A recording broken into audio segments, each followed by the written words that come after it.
And also, I'm happy for myself. Why am I happy, Auntie? You guys, you don't have to translate this. You can cut this video and send her, okay? I am very happy that you are not here in my house anymore. Just know that. For me, that is a very big blessing this year, this Christmas, and it's worth celebrating. I am very happy that you are not with my children anymore. Finally, I tried my very best to believe you. I tried my very best to keep you with us, to let you stay. But things that you've been doing and the things that you've done, for me, is not a safe space for me and my children anymore. Maayong gabi, everyone. Sana hindi ko kayo na-surpresa sa biglaang background. Sabi ko, ano naman kaya iba-background ko dito sa bahay ko? Kasi iniisip ko, sana ibang background naman. Dahil alam ko, baka mamaya nagsawa na kayo dun sa aking kwarto. Proud naman ako sa bahay ko, guys. Kaya wala namang problema. Ayan. At napakaaliwalas na nga naman talaga ng aking pamamahay. Wala na akong, alam mo yung feeling na bahay ko to, you know?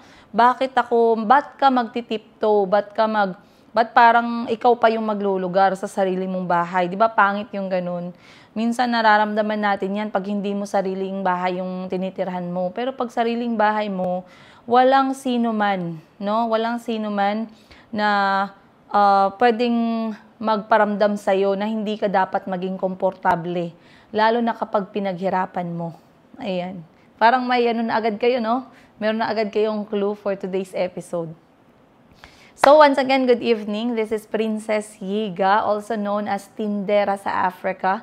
Ayan. And, well, welcome sa aming tahanan ng mga anak ko. This is our second year or third year. Magsi-third year dito sa Pilipinas.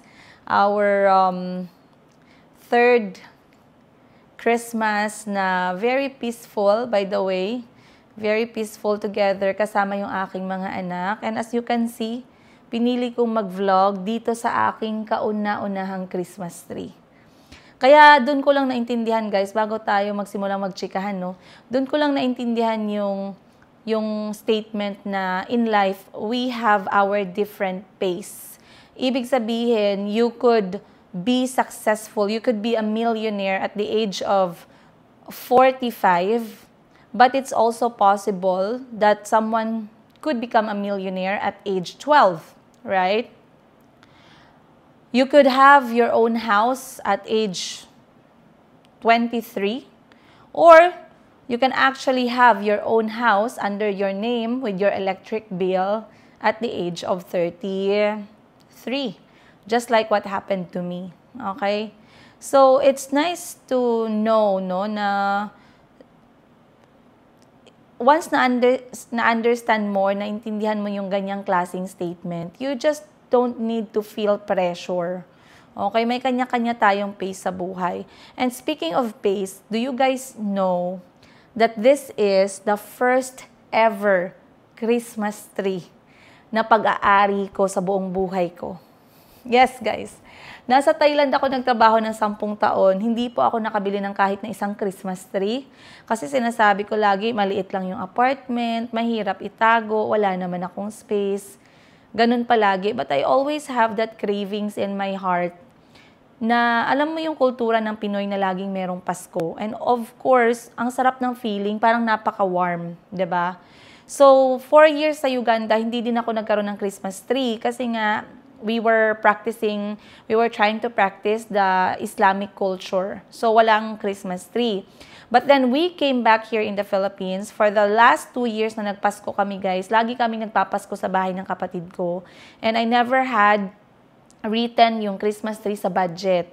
But finally, on our 3rd year here in the Philippines, at sa maaliwalas kong bahay na wala ng masamang espiritu, ayan, may nakita akong Christmas tree sa mall.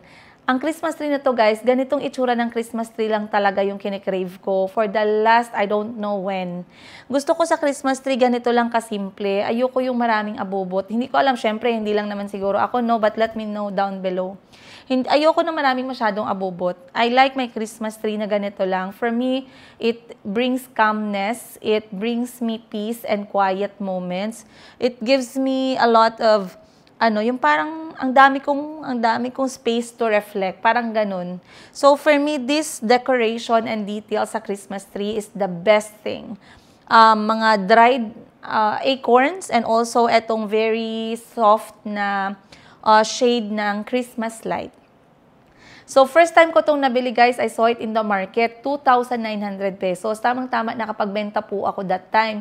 Nang may nabenta ako, to sabi ko, hala, tamang-tama pangarap ko to. Sabi ko, sir, magkano po itong Christmas tree? Sabi ko ganun. Kwento ko sa inyo guys, mga moment na natutuwa ako, maliliit na moment. Sabi ko, sir, magkano po itong Christmas tree? Sabi niya, ma'am, 2,900 lang yan. Sa lahat ng Christmas na nakita ko so far dito sa Jensen, ngayong season na to, eto lang yung talagang nagustuhan ko. Nakangiti ako habang pinapanood ko siya. Ang tagal-tagal ko siyang inikot-ikot, guys. Siguro mga 15 minutes, 30 minutes ko siyang tinitigan. Sabi ko, gusto ko talaga to. Sabi ko ganun. First time, kinakabahan ako kasi first time, may budget ba? Kaya ba? Ganun. Sabi ko, it would be nice to have our own Christmas tree sa sarili naming bahay. And so sabi ko, sir, magkano naman po yung decoration? Pagkasabi ni sir, ma'am, kasama na po yung decoration dyan. Paano po ba yung Christmas light? Ma'am, kasama na din po yung Christmas light. Sabi ko, yung mata ko talaga, guys, nag-twinkle, twinkle, little star. Sabi ko, sige sir, gusto ko po yan. Pwede po bang bumili? Tapos sabi ng seller sa akin, ma'am, pwede ma'am, may stock tayo niyan bago namin yan dito. Gusto ko yung ganito na style, yung parang needle style. Ayoko yung Christmas tree na grass, parang grass siya. Ayoko ng ganun. Ngayon, nung nakita ko to, sabi ko, sir, pwede bang bumili ako ng ganyan? Ang ibig kong sabihin is bibilin ko kung ano yung naka-display. Kasi ayoko na sana na gumawa pa kasi baka hindi ganito kaganda. Sabi niya, ma'am, magpapaalam po muna ako sa manager kung okay lang. Sabi ko, sige na, magpaalam ka na kasi pakuha ko na ngayon. Guys, mabuti na lang, nagpayag yung manager. Sabi, ma'am, okay lang ma'am, yan na lang po. Or, sabi ng manager, gagawa kami ng bago. Sabi ko, okay lang, bagong display ba yan? Hindi ba yan siya lumang stock? Hindi naman daw. So sabi ko, okay, yan na lang ang bibilhin ko. So inuwi ko guys, galing sa mall display, dinala ko na dito sa bahay direct. Ngayon, pagkakita ng mga anak ko, edi tulog na sila pagdating ko. Ay, hindi. Sinama ko sila sa mall. Sinundo ko sila that time. Nung competition ni Calby, puzzle competition ni Calby, na nanalo siyang champion. Nakita ng mga bata, natulak-tulak ko tong Christmas tree. Guys, tuwang-tuwa sila. And in the morning, when they woke up around 5:30, 6 o'clock, nakita ni Chico yung Christmas tree. Medyo madilim pa dito sa living room. Yung mata ni Chico, sobrang saya. The same kay Mayumi. Yung nasabi ni Mayumi, wow! Alam niyo yun. So, I'm very happy. Masaya yung puso ko. Satisfied ang bulsa ko. Satisfied ang puso ko. I'm very proud looking at it. At hindi ko talaga tinapon yung box. Kasi sabi ko, this will be our Christmas tree. Ayoko ng malaki. Ayoko ng bongga. Ayoko ng, this is perfect para sa bahay namin. And I'm sure Kuya Kahil will also love this one, guys. Kaya excited ako. And speaking of Kuya Kahil, meron akong ichichika sa inyo mamaya. But I wanted to finish the things where I left off last time. Kasi nga sabi ko, I wanted to leave all the job loss behind sa 2025. And I have a lot of things na nilook forward ko for 2026. A lot of good stuff. A lot of positive things will happen, inshallah. A lot of new memories kasama yung mga anak ko. A lot of local exploring. A lot of local destination. Explore ng local destination. Maybe some international if papalarin, if makakapag-ipon. Kasi pangarap din ng mga anak ko na makapunta sana ng Disneyland sa Hong Kong. Sobrang mahal. Sabi ko, wag na muna. Mag-iipon pa si mama nyo. Prangka naman ako sa mga anak ko. Sinasabi ko naman sa kanila, pag wala akong pera, binilang ko sila ng something ngayon. Sasabihin ko sila, tas nakakalimutan nila na hindi naman talaga unlimited yung pera ko. Sasabihan ko sila, anak, sorry, wala na akong pera ngayon. Wala akong pera, hindi na tayo makakabili niyan. Okay na yan, be grateful ka, ganun, ginaganon ko sila. So, pag malungkot ako kasi hindi sila grateful, talagang pinapaabot ko sa kanila na you are not grateful and it's not nice. Ginaganon ko talaga yung mga anak ko. Parang matanda yung pagkausap ko sa kanila, no? But anyway, guys, once again, welcome. I am Princess Giga, ang single nanay. ng aking 4 na anak, half African, half Filipino children. Inuwi ko sila from Uganda dahil nag-fail yung aking marriage for 4 years. I left my marriage after 4 years kasi hindi ko nakayanan lahat. And I decided to become a single mom, a single parent. That's also when my ex-husband decided not to support my children. At right now, it's already the 3rd year na zero support. Pero nakakaya naman natin, no? Alhamdulillah, God is good for providing the needs of my children, for helping me and giving me strength na magkaroon ako ng knowledge at lakas para magawa ko yung mga vision ko para sa amin ng mga anak ko. Ayan. So, again, welcome. Ang taas naman pala ng intro natin.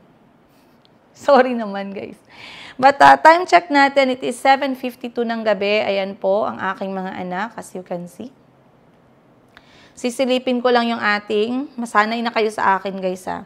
Sinisilip ko talaga. Ayan. So, naka-recording tayo. Kasi I wanted to share with you some stuff. Kasi gusto ko talagang klaruhin to. Ayan. But before that, I would like to do some disclaimer again, no?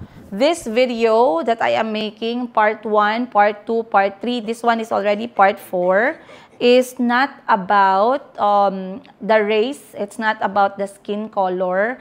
It's not about which country, which family, which blood, which whatever you are coming from. For me, I'm making this vlog for awareness. Awareness for you guys to see the lesson that I had recently in my life. Para makita ninyo, kung wala kayong nakitang lesson, okay lang. Pero sa may mga nakitang lesson sa buhay ko at sa mga decision ko, at ma-apply nyo yung mga lesson na nangyari sa akin dahil sa mga kamalian ko, that's very good. Kung wala naman, that's still very good. Ibig sabihin, you are very blessed at hindi nyo na-experience yung mga na-experience ko sa buhay. Ayun. Ayan. So, again, this is just to lay down the facts, okay? I was already misunderstood enough by these things, no, na I'm trying to close. And ito yung about Auntie Christine. Ayan, Auntie Christine, yung aking kasambahay na taga-Uganda, kung saan kami nakatira, na dinala ko dito sa Pilipinas. 1 taon, and then on the 2nd year, dahan-dahang nagbago yung ugali, dahan-dahang hindi na ako nakampante, hindi na ako at peace, no, sa kanyang presensya, at hanggang sa akin na siyang pinauwi. Alright, so naikwento ko na sa inyo yung history ng pinagsamahan namin for the last 6 years. Okay, bali 6 years in total po siya na nakasama ko at ng mga anak ko. Pinauwi ko po siya recently, that was August, last week of August ko siya pinauwi. And simula nang lumapag po siya sa Uganda, ay nagsimula po siyang magkalat ng mga kwento na nakuha niya sa hangin. Ayan, naglatay-latay siya sa rainbow, ganon.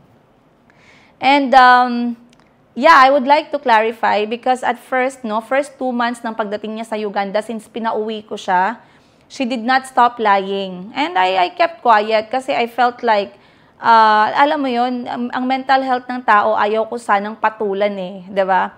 But after some few times na nag-content siya ng sarili niyang content, nilangaw siya, gumawa ulit ng bagong kasinungalingan. And this time, another personal na naman about sa aking ex-husband at sa akin, na wala naman sana siyang say. Okay? But umiepal.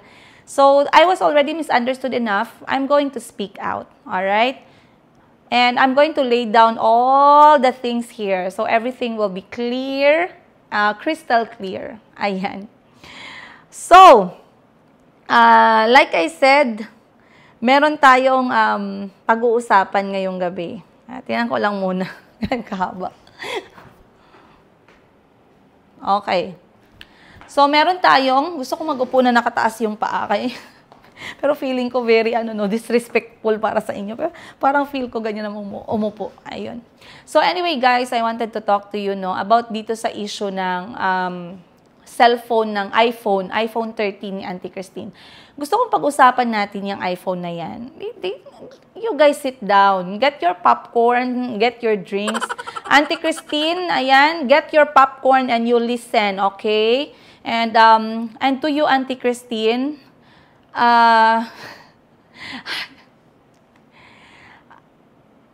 you have really, I would say that you're really messed up. You're really messed up. And lies can only get you at certain point. Lies can only benefit you at certain point. But it has its long-term effect and long-term boomerang. And you accepted to have the consequences the moment you started lying about me and my family and the things that you did to my children. Okay? And Auntie Christine, if you are listening, I am going to say this in English. I am very happy that you are no longer here in my house. I am very happy that I was able to send you back home complete. Okay? No wounds, no physical marks whatsoever. I was so happy that I was able to send you back home when you are well. You were speaking, you were walking, you had nice clothes, you were smelling nice, you had nice hair, you have clean nails, you have lipstick, you have perfume. I'm happy. I'm happy for you, Auntie Christine. And also, I'm happy for myself. Why am I happy, Auntie? You guys, you don't have to translate this. You can cut this video and send her, okay? I am very happy that you are not here in my house anymore. Just know that. For me, that is a very big blessing this year, this Christmas, and it's worth celebrating. I am very happy that you are not with my children anymore. Finally, I tried my very best to believe you. I tried my very best to keep you with us, to let you stay. But things that you've been doing and the things that you've done, for me, is not a safe space for me and my children anymore. This is my home. I built this home from scratch. I paid this home from the very first and last sweat, working since I was in Uganda until when I got pregnant with Mayumi, until the day that I gave birth with Mayumi. I have been paying for this house. And this house is for my children, not for you and not for the things that you wanted to happen. So get this, Auntie Christine. You can get angry. You can be a person full of hate. You can lie all you want. You can shout my name. You can show despise and hatred in front of the camera with your eyes like they are already poking out of your head. I don't know. Your hate is too much. But just hear this from me, Auntie. With all those hate that you are feeling right now, for me, I feel happiness. And the reason why, wait, tumatawag yung anak ko si Kahil, guys. Wait lang, guys, ha.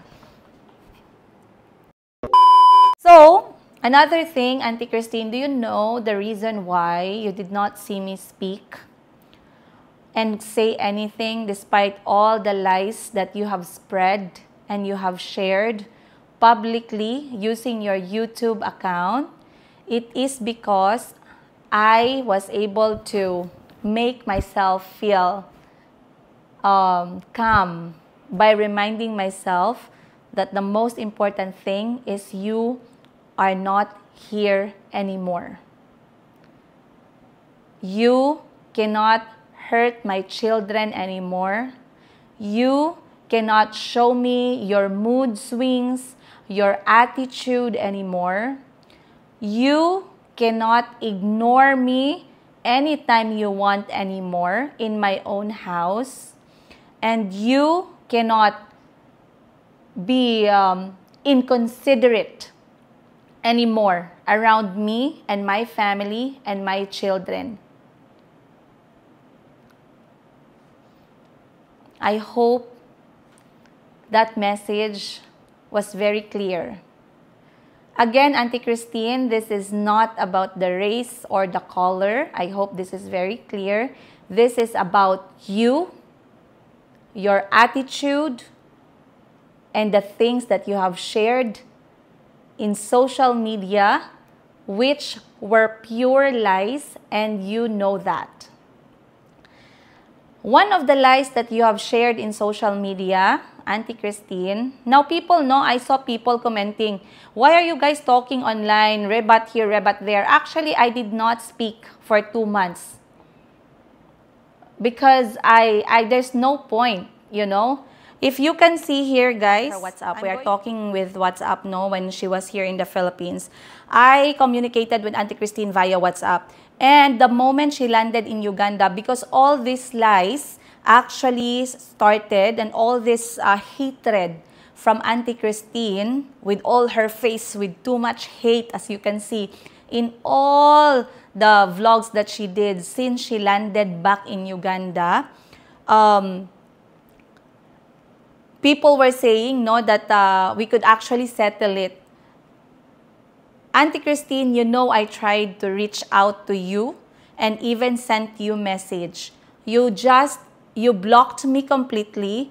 There's one day that you opened your inbox and I saw the blue check that you read my message, but then you blocked me after that.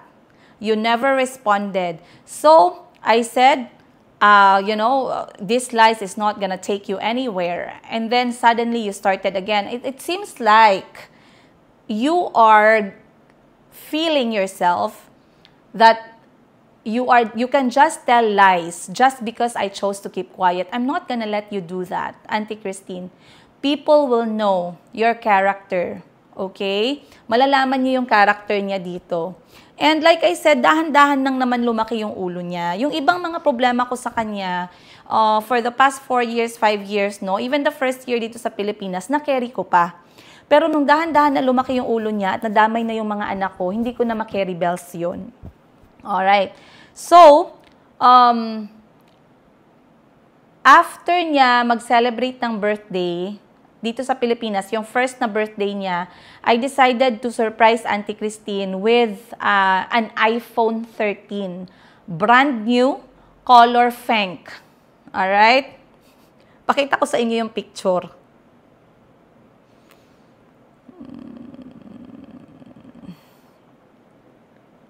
Ayan. Eto yung phone na yan. Eto ang picture is nanggaling sa staff ni Madam Ten Gives. This phone, bakit ko ba siya binilhan ng iPhone? Okay. Unang-una, sabi ko sa sarili ko, you know, Auntie Christine, and Auntie Christine, you know this. Okay? You've been in Uganda for 36 years in Uganda. And then, I believe you were 39 when you left Philippines, or 38. For those years, and even yourself, you have already shared in social media in one of your vlogs, nung nag-vlog ka na na-receive niya ang iPhone, when you received the iPhone, did you forget that you said in your vlog that in your clan, you were the first one to own an iPhone? Did you remember that, Auntie Christine? Yes? Ngayon guys, bakit ko nga ba siya binilhan ng iPhone? Unang-una, lintik man kasi itong aking pagkatao at itong aking puso. Masyado talaga ako guys, madali talaga ako guys mag-isip para sa ibang tao. Yan ang problema sa akin. And my family, especially this thing, no, when Auntie Christine happened, this thing, it really slapped me on the face. Like, my family told me, it's your fault. You brought her, you trusted her too much. You have spoiled her, and now she felt entitled to the point that she even decided to fabricate lies to make sure that people will see you as the bad person. Okay? So, I decided to get Auntie the phone. The date was November, December. Nag-celebrate si Auntie ng birthday. That time, wala pa akong pera, guys. Pero nagbenta ako na nagbenta hanggang sa nakaipon ako ulit konti. And then sabi ko, by January, February, nagkaluwag-luwag ako. Kinausap po yung kapatid ko, si Madam Ten Gives. Sabi ko sa kanya, I really wanted to do something for Auntie Christine, knowing na she was with us for quite some time. But I cannot afford it. So I'm going to talk to Auntie Christine if she's going to agree. Okay, so I approached Auntie Christine, and this one also is not a made-up story because you saw Auntie Christine's vlog. When she opened the iPhone, she made a whole vlog about the iPhone, saying that we have agreed, Auntie Christine and I have agreed that we are going to pay that iPhone together.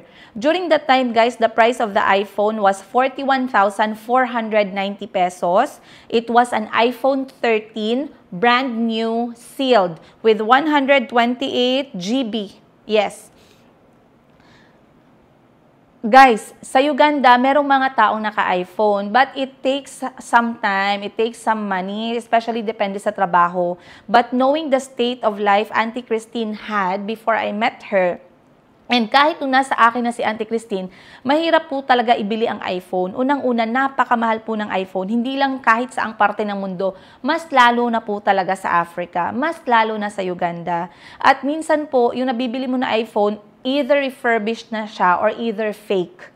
Okay? So sabi ko, napakagandang opportunity nito para magkaroon si Auntie Christine ng iPhone. And then I said also na para mag-enjoy siya magkuha ng pictures and photos sa mga travels niya dito sa Pilipinas. Other than that, one of the reason why I supported the iPhone for Auntie is para makakontent siya ng maayos. Para maganda yung kanyang content. Auntie Christine, you know that and you did agree that we're going to get that iPhone. I'm going to pay half of it. So imagine guys, 41,000, hati kaming magbabayad. And in fairness, umuwi po siya agad pinauwi ko po siya, hindi pa po bayad yung cellphone na yun. Okay? May natitira po pong bayarin doon, pero binayaran ko na kasi nakakahiya. Yung iPhone na yun guys, kinuha ko po kay Madam Ten Gives. Every record of that phone is already on the accountant. Nasa ano na siya guys, nasa book na nila yan for the products na binibenta nila Madam Ten Gives. Okay, so tuwang-tuwa siya, naintindihan niya, and this is not going to become like a made-up story, no? Kasi kahit siya, gumawa siya ng vlog about this, and she was very aware. So ngayon, maraming nag-claim, marami siyang claim. Auntie Christine, you claimed a big lie. And this lie is going to catch up on you. And I don't know how you're going to face it this time. Because now I'm going to challenge everyone, no? I'm going to challenge etong mga utak talangka, for the utak talangka, sa mga chismosa na walang utak, sa mga chismosa na 80-80, magalit man kayo sa akin, but this is the truth. Otherwise, if may utak po kayo, hindi po kayo puputak nang hindi kayo nag-iisip. Okay? Medyo harsh ako ngayon, guys. Pasensya na talaga. Sorry lang. Ngayon, I'm going to challenge you kasi Auntie Christine was claiming that someone gifted her the iPhone. Okay? Yet, she made a vlog when she received that phone the same month that she accepted that phone as a gift from me. Half of that value of the phone will be paid by me and paid by her. And yung half na yun, yung regalo ko sa kanya. Okay? Now, Auntie Christine, I'm going to challenge you at lahat ng mga utak talangka dyan, ng mga Filipinos. Ayan, no? Kung sino man kayong mga utak talangka kayo, you post, okay? Give Auntie Christine a receipt of the phone na merong serial number. Na merong IMEI ba ang tawag mo dun, guys? IMEI number, serial number ng phone sa resibo. Okay? Give that to Auntie Christine with the amount, with the serial number, kasi everything is there eh. Auntie Christine has been claiming that the moment she landed in Uganda, that's one of the first lies na she has shared. Ito yung isa sa mga kasinungalingan na talagang ulit-ulit niya, no, sinasabi sa Madlang Pepol na yung iPhone daw talaga ay may nagbigay sa kanya. Bakit ko pa daw siya pinabayaran ng iPhone na yan? Sino ba yan? Auntie Christine, who is that person? And that person, who are you? Because if you are the one who give that, it's very easy. Show yourself. It's very easy. Lay down all the receipts and then you tag me. Don't make it difficult for yourself. I'm going to teach you how to do it. You can even communicate to me directly, or you can communicate to Jablo number 1 or Jablo number 2, and you do your thing. Okay? So, etong iPhone na to guys, sabi ko talaga, kasi nakita nyo, lahat halos ng mga pictures and videos ni Auntie nasa cellphone ko. And I'm going to show you guys some of the photos no, ni Auntie sa phone ko, which I did already for part 1, part 2, part 3, right? Kasi that time, gusto ko yung ipakita ni Auntie at i-upload niya ng mga pictures at ipakita niya sa family niya ay maganda na yung kulay. So, I always volunteer to take her photos, to take her videos. Kahit nung nagva-vlog si Auntie, tagahawak pa din ako ng cellphone niya. Auntie Christine, when you were vlogging, I also hold your phone for you. Even when I am holding my child, even when I'm busy, because I am thinking that you can actually have your content or you can share it privately to your family. Okay? So, etong phone na to guys, hindi ko siya nabayaran sa loob ng 1 taon. Yung total amount. Okay, may mga panahon doon na nalalaps ako dahil kulang yung budget namin ng mga bata.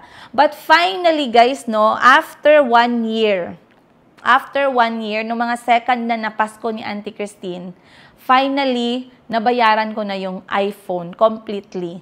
Si Auntie na lang yung may kulang. So, umuwi siya, guys, may utang pa siya sa akin. Pero ang kapal-kapal din naman talaga ng mukha. Auntie, your face is very thick. I don't know how to say that in English. No, I know now. Shame on you. Okay? And Auntie, do not try to drag other people in my videos. I am not talking about anyone else. Not the people who has witnessed how you treated my children. Not the people who saw how you were behaving in my house. Not the people who heard how you spoke and shouted at me. I am only talking about you. Not your skin color, not your race, not about anything but your character, Auntie Christine. Auntie Christine, you are a liar. You are a big liar. And you know that. And you know that, by the way. And I know why you are very angry at me. I know why you hate me so much. And people who have the same mindset like you might also feel the same way. But let me tell you, Auntie Christine, you might have thought that what you did, speaking badly about me and my family, is gonna put you up here. Actually, it's not. It's not. For now, it's gonna put you in the same position, and then later on, you will see where it's going to take you. You were trying to hide something. You were trying to avoid, because people are going to start asking, why did I send you back home? And to defend yourself without even knowing what I'm going to do, because I shared that you went back home. But I did not say anything bad against you until the moment I was just shocked, the moment you landed in Uganda, where all these lies just keep on bubbling in and out of your mouth. Okay? So now, I was able to pay that iPhone finally, and Auntie had that. Now, you guys, listen. If I have these very bad thoughts about what Auntie is going to do next, no? If I was really very bad against Auntie and her personality, alam nyo, I could have, I could have taken the phone, or I could have returned her share, and then I could have kept the phone. Another thing is, nung pinigilan ko siya, nasabi ko sa kanya, sobra-sobra na yung pag-vlog niya sa mga anak ko, I could have checked her phone and deleted all the videos and photos of my children. And what even shocked me, when she slowly uploaded videos that she stole behind my back in my own house, while the phone is hiding from the side of the wall, behind the room of the door of her room, behind my brother's back, behind the people in my house. I don't understand. Alam nyo guys, may nakausap ako, sabi sa akin, Mams, grabe naman yung grabe yung, kasi nakilala nila si Auntie Christine nakita nila. Sabi nila, grabe, pag ikaw nga naghahatid sa mga anak mo, ikaw pa nagadala sa kanila lahat, siya naglalakad lang, apakaganda, apakaprete. O, diba? Grabe naman yung sinabi niya. Grabe naman yung ginawa niya. Nag-upload siya ng mga video na kinuha niya ng patago sa bahay mo, private space, private house ko, kumuha ng video na patago. Auntie Christine, it's very good that you are not here anymore. It's very good. You are I'm very happy that you're not here anymore. Because if you were here and you have done those things, well, I can still pick you up. I will not have second thoughts. What you did, yung ginawa ni Auntie na pagnanakaw ng video, and if these people who are supporting Auntie Christine na mga utak talangka at 80 times 5, if you think that that is okay, if you think what Auntie Christine did was okay, it says a lot about you guys. It says a lot about what kind of people you are. Okay? Nagdala ka ng tao, no? Katulong, kasambahay mo sa ibang bansa, dinala mo dito sa bansa mo. Tapos sinabihan mo na pauwiin mo na siya sa bansa nila, kay parang hindi na tama, parang ayaw mo na siyang makasama dito dahil may something wrong na. And then suddenly, nagnanakaw ng mga videos ninyo patalikod and also making up stories while using those videos. And then, may mga Pilipino na suportado ang ganitong klaseng action. You guys, I don't know what to tell you. I really don't know what to tell you. Okay, now nakuha ko na yung, natapos na natin yung phone issue na yan. I'm going to wait for that challenge, by the way. Let me wait. You guys also alert me if you see someone, no, with a proper face, with an ID the same as the receipt that they paid for the iPhone of Auntie Christine. Auntie Christine also lay out your iPhone donor, sponsor, and of course, it's good if you have that person. I don't know how you're going to do that, but we shall see. Okay, we shall see. Now, this iPhone, guys, Auntie Christine already had that phone. Auntie Christine started changing her YouTube content. Ang ginagawa ni Auntie Christine, hindi na siya nagko-content about sa luto. Natatamad na siya, guys. Gusto na lang ni Auntie paupo-upo na lang lula niyo, guys, no? Auntie decided to film only my children. Kasi napansin niya na marami ang nanonood sa mga anak ko. At this time, hindi ko masyadong binablog ang mga anak ko because I don't want the phone or the camera all over their faces. I want them to enjoy as they are. I want them to feel at ease and to feel comfortable na wala yung camera. Sometimes, I do film my kids for me to make sure na masave ko yung mga memory nila. Pero it's not like 24/7. And what happened was, kahit wala ako dito sa bahay, si Auntie Christine dahan-dahan nang nag-divert yung kanyang YouTube channel from cooking videos to naging mga anak na ni Princess Higa videos. Okay?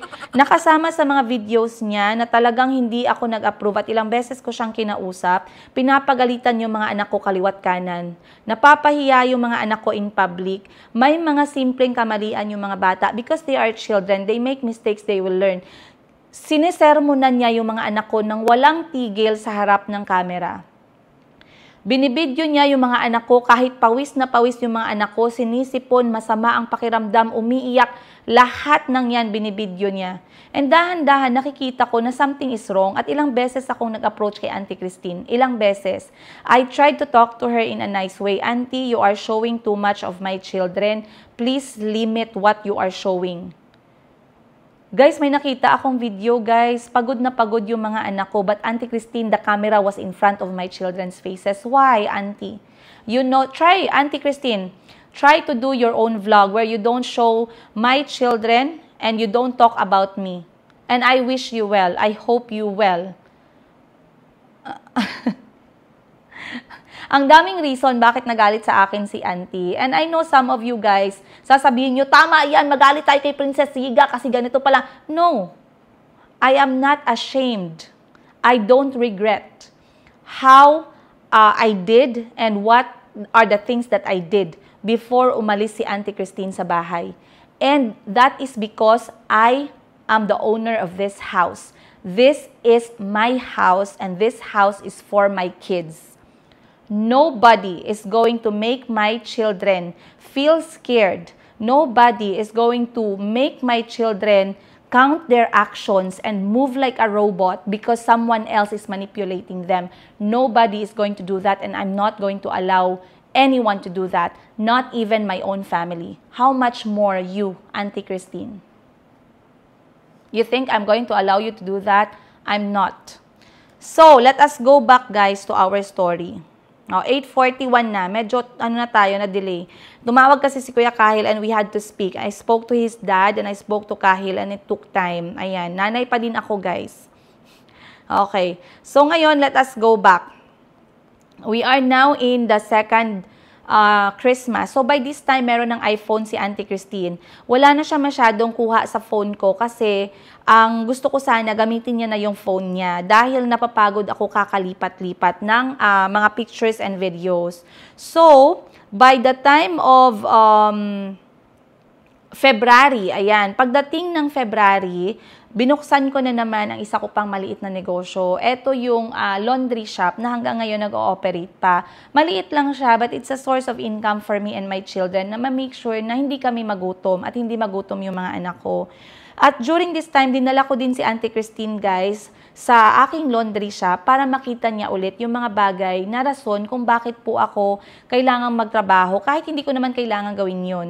At alam ni Auntie Christine, guys, no, na talagang pinapakita ko sa kanya para at least kahit nawala ako sa bahay, alam niya kung bakit ako busy, bakit ako hapon, umaga naalis, minsan gabi na ako nakabalik kasi meron akong mga kailangang asikasuhin na negosyo. Kasi parang ang turing ko talaga sa kanya that time, guys. Alam mo yun, parang second sister ba na at least alam mo kung nasaan ako. Hindi ka mag-worry. Yun ang iniisip ko eh. Hindi ka mag-worry, baka gabi na ako mag-uwi. Ganun ang iniisip ko. Kasi yun yung aking thinking ba sa kanya for quite some time. And then, pumunta kami ng, nagkaroon ng mga event yung mga bata sa school and we attended. Auntie Christine, you know, for how many times that we went out together, you were a madam. Okay? You were a madam, Auntie Christine. And that's one of the reasons why you are full of hatred right now. Because you're being madam stopped. I'm sorry, Auntie, but the life that you wanted with me is not going to work out.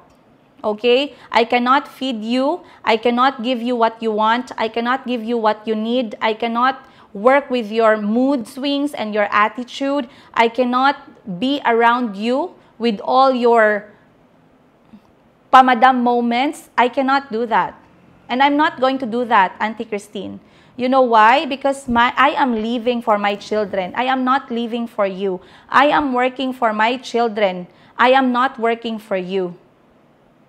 I have done enough for you and that's it. That's why you are full of hatred. Kasi wala na eh. Pinutol ko lahat.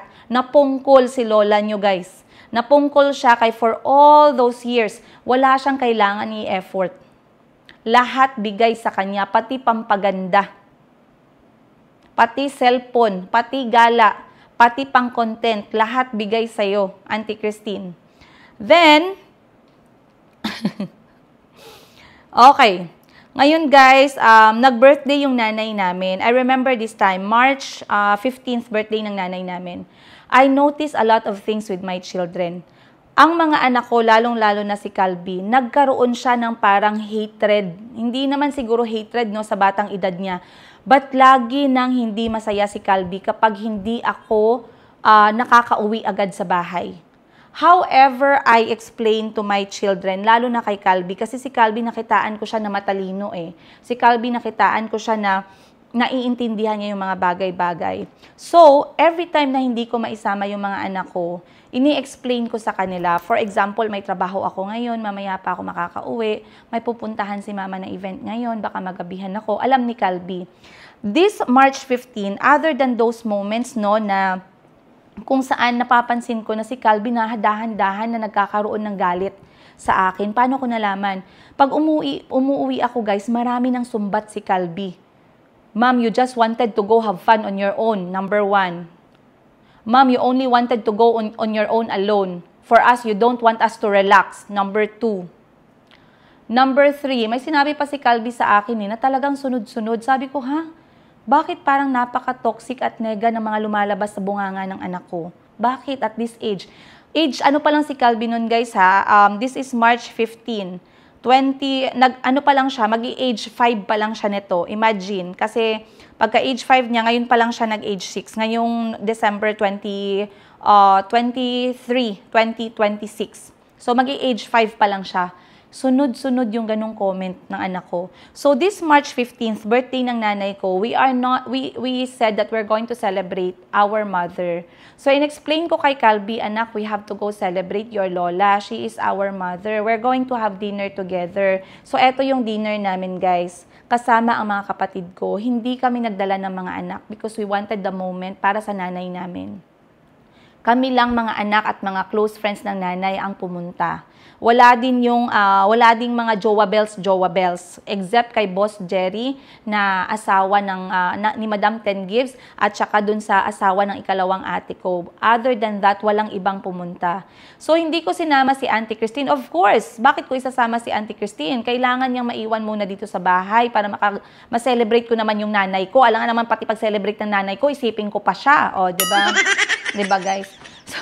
So ngayon, I explained to Calby what's going to happen.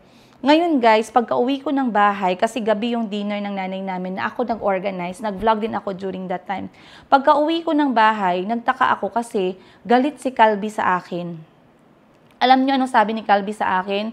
You told us that we cannot go to that party because you are only allowed there, big people only allowed there. But how come Morning is also there? Pero wala si Morning sa party, wala yung mga bata. So nagtataka ako, bakit ganun ang timpla ng bunganga ng anak ko? Yung hindi totoo ba?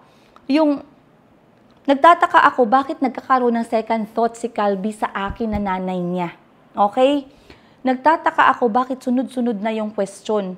So sabi ko, kinausap ko si Auntie Christine. After nun, kinausap ko siya. Imagine, kasi hindi matanggal sa isip ko, sunod-sunod na eh. Bakit ka nagiging ganun si Calby? Si Chico, hindi talaga, kasi si Chico very playful. Parang baby talaga si Chico. Pero si Calby, ganito. Ganito si Calby. Madaling nakikinig. Madali siyang in short, sa sobrang talino ni Calby, sad to say, parang naging target siya ng manipulator. And there's a lot of times na it happened. I'm going to tell you guys more instances. So ngayon, sabi niya, bakit ka pumunta dun sa party? Sabi ni Calby, why did you go to that party alone? Why you only want to have fun? Ganun na naman. You did not think that we also wanted to have fun? You only wanted to relax? Ganun ang mga sabi niya na parang hindi normal. And then sabi ng anak ko sa akin, you said that kids are not allowed there, but Morning is also there and the other children are also there. And then nagtaka ako kasi sabi ko, Nak, I already told you that no children are allowed. It's only for us muna because we wanted to celebrate Lola. Morning is not there. So, pinakita ko sa anak ko yung pictures na kami lang, walang mga bata na involved. Nagtataka ako, bakit ganun ang timpla? Yung parang nangyayari, nagiging sinungaling ako sa bunganga ng anak ko, lumalabas lahat. It was a scary moment for me. And from that time, I remembered very well. Auntie Christine, you can remember, you can deny this all you want. Like I said, the moment that you left my house, this is the most amazing time and days for us since we came back home. And then, also, this is the best Christmas we're going to have because your presence is not in my house. Your presence is not with my children anymore. You can deny all you want. For me, I'm still going to celebrate the fact that you're not here anymore. You are back there in your house. So ngayon, sabi ko, pagka next day, kinausap ko si Auntie Christine. Sabi ko sa kanya, Auntie, I wanted to speak to you. Nasa kusina kami, no? Sabi ko sa kanya, ang pagkausap ko pa kay Auntie Christine, parang kapatid pa din. Sabi ko, Auntie, please, when the kids are asking about what I do, please make them understand. Let me tell you guys, pag ikaw, kinausap ka ng bata, yung bata, meron siyang negative thoughts about someone or about a certain person, you as a normal person, how are you going to advise? You are going to say, please don't think like that. Maybe there's an explanation. Let's try to talk to mommy about it. You know, mommy is very tired and she only needs to relax. Diba ganun yung ating pag-approach? Yung neutral, yung hindi ka mag-feed ng negativity sa bata, yung hindi ka mag-manipulate sa bata. Pero guys, iba ang nangyayari. Auntie Christine, I know what you are telling my children. I know how you manipulated Calby. And it has shown a lot on the last year that you were here with us. You think I did not know that, but I am their mother and they are my children. And I know what's happening. And I spoke to you a lot of times about this, Auntie. I know. In the kitchen, I called you a lot of times because that is the only space where my children are not there. I can talk to you as an adult. Okay? So, doon na time, guys, nagsimula na, sabi ko na sa sarili ko, parang hindi na talaga maganda to. Hindi na ako at ease. I am negative in my children's eyes. Hindi na marunong mag-bless yung mga anak ko. Hindi na sila marunong mag-welcome. Pag pumasok ako galing trabaho, hindi na sila nagwe-welcome. Si Calby, parang dahan-dahan siya nalayo. Hindi sila na-welcome, hindi sila nag-greet ng Happy Mother's Day, hindi sila nag-greet, hindi. Wala silang good morning, walang hi, hello. Pero kay Auntie Christine, pagising nila, diretso dun sa kusina, good morning, Auntie, good evening, Auntie, good afternoon, Auntie, thank you, Auntie. Ni pagkain, guys, hindi sila makatanong. And sometimes, there's a lot of times na nakauwi ako ng bahay, gutom yung mga anak ko. Sobrang nangayayat yung mga anak ko. Kasi ayaw niyang tumayo para bigyan sila ng pagkain. There's a lot of things, by the way. And when a mother speaks and when a mother feels, a mother will never question that. Ngayon, guys, dumating na yung March, nag-April na, dumating si Kuya Kahil. This is another time. Kuya Kahil, this was 2025, April. Okay? This time, guys, may mga moments na din na nire-report sa akin si Kuya Kahil. And there's a lot of times, no, na talagang pagod na pagod ako during this time. Kasi ako lang talaga lahat sa mga bata. Kapag naliligo yung mga anak ko sa labas sa swimming pool, ako yung nire-request nila. Alam nyo kung bakit? Kahit ilang beses kong i-ask si Auntie na, Auntie, I have to go look for money. Can you please sit with the children while they are playing sa pool? Para at least matuwa naman sila kahit dyan lang sa labas ng pool.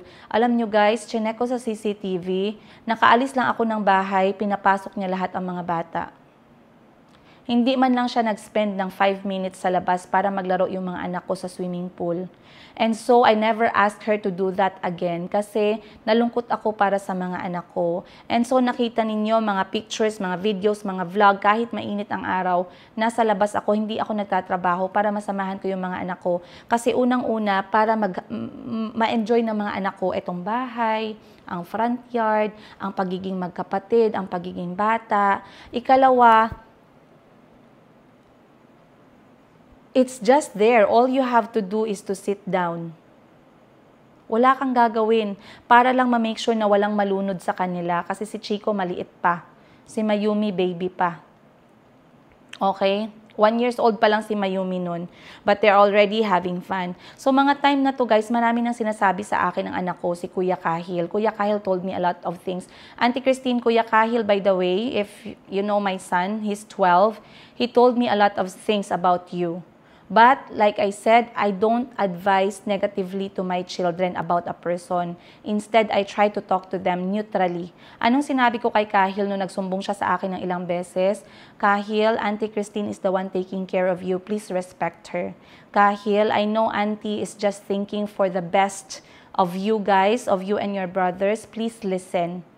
Hindi ko binigyan ng chance na maramdaman yung nararamdaman ng anak ko. Kasi para sa akin, ikaw yung nanonood sa kanila, ikaw yung nagbabantay sa kanila. But Kahil was not happy anymore. Kahil did not like how Auntie Christine was treating his brothers and his sister and even himself. At ilang beses nagsabi sa akin si Kuya Kahil, guys, na kahit hindi daw ginawa ni Kuya Kahil, there was a time na pag-uwi ko, si Auntie Christine, unang lumapit si Auntie Christine sa akin, nagsumbong siya na si Kahil ganito ang ginawa, ganito ang ginawa. And then, yung dalawang kapatid niya, tahimik lang. Guys, alam niyo ba anong nangyari? Si Kahil umiiyak lumapit sa akin. Sabi, Ma'am, I know Auntie Christine told you these things and these things, but I never did them, Ma'am. Please believe me. Umiiyak yung anak ko. That was the next part. Iba pa yung kay Calby, iba pa yung kay Kahil. And so, I had to start thinking. I had to start thinking for my children. Pero by that time, guys, I was still very torn, no? Sabi ko, ano ba, may 2 years pa, no? Magto 2 years pa lang siya. 2025 pa lang to ng summer. So, magsa-second year pa lang siya ng December ng 2025. Sabi ko, ano bang gagawin ko nito? Kasi, wala pa akong pera pamasahin niya pa uwi. Mga ganun yung mga reason ko, no? Baka kaya ko pang idaan sa kausapin ko siya ulit. Pero hindi ko makakalimutan how my children was crying and scared. They did not want me to leave. And then, I remember Calby told me, Ma'am, Kahil did not do those things. Auntie Christine made me say that Kahil was playing with the iPad, but it's not true. So ngayon, I am very torn kasi nga yung tiwala ko, pinipilit ko na meron pa para kay auntie. Pero lahat ng mga anak ko hindi na okay, hindi na masaya at dahan-dahan na sila naging robot. Okay? May pinakamatinding nangyari kay Calby, guys, na hindi ko matanggap at talagang sumugod ako kay Auntie Christine ilang beses. 1 beses, 2 beses, 3 beses. Unang beses na sinugod ko si Auntie sa likod kasi kinausap ko siya, parang sasabog yung puso ko, hindi ko matanggap. Pumunta si Calby sa eskwelahan na masama ang loob, na hindi nangiti. Parang sobrang down ng anak ko, guys. Ang sakit ng dibdib ko na hinatid ko yung anak ko na parang iiyak. Na hindi niya alam kung anong gusto niyang sabihin sa akin. Ikalawa, pumunta kami ng mall ni Calby, merong nangyari. At sa sobrang galit ko, na disappointed ako, sinugod ko din si auntie sa loob ng sa kusina. Yung sugod, guys, na parang alam yung parang puputok ka. Hindi yung sugod na galit, na gusto mo makipag-away. Yung sugod na hindi ko pwedeng itago. Gusto ko tong sabihin sa'yo. Dapat mali yung ginawa mo. Huwag mong gagawin yan. Ikalawa yan.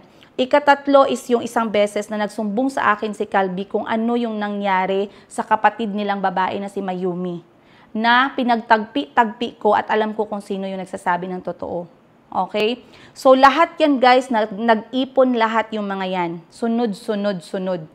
And then, sumunod na yung mga nakita ng mga kasambahay ko, ng mga kapatid ko, dito sa bahay at kung paano tratuhin yung mga anak ko. Iba pa yung pagtrato pag nandyan ako, ha. Iba pa yung pagtrato niya sa akin na parang bit-bit ko pa yung bag, yung anak ko umiinom pa ng gamot, natai pa si Chico, masakit yung tiyan. Iba pa yun, tapos siya nakaupo lang. Iba pa yun na mga moments. We are talking about sa mga anak ko na naman. Okay? And when it comes to my children, alam nyo yan, guys. Gagawin lahat ng mga nanay para sa anak nila. Like I said, pawis, dugo, walang tulog, pinundar ko sa bahay na to. There's no way I'm going to allow my children to be unhappy, to feel scared, to feel manipulated, to feel controlled, to live like a robot in our own house. And that actually led me to the next things that's going to happen on the next episode na ikikwento ko sa inyo. Okay? So again, yung cellphone na yan, alam nyo na, give me that, okay? There's another thing, no? Mamaya pag-usapan naman natin. But it's already 9 p.m. So I'm going to say goodbye, you guys. I'm going to have my quiet time kasi wala dito yung mga anak ko. They went straight ahead kasi gusto ko sana na magkaroon ng peace and quiet and serenity at matutulog. Maglalagay ako ng face mask sa mukha ko kasi bukas ay Miss Tomboy Pageant. Sa lahat po nang nagpadala ng regalo nila para sa Tomboy Pageant, mga nag-donate kasi gusto nilang manood, gusto nila masaya yung mananalo sa Miss Tomboy at ma-excite sila sa pageant. Maraming salamat po. Ayan, thank you. Once again, you guys, I'll see you on the next one. Much love, Princess Higa.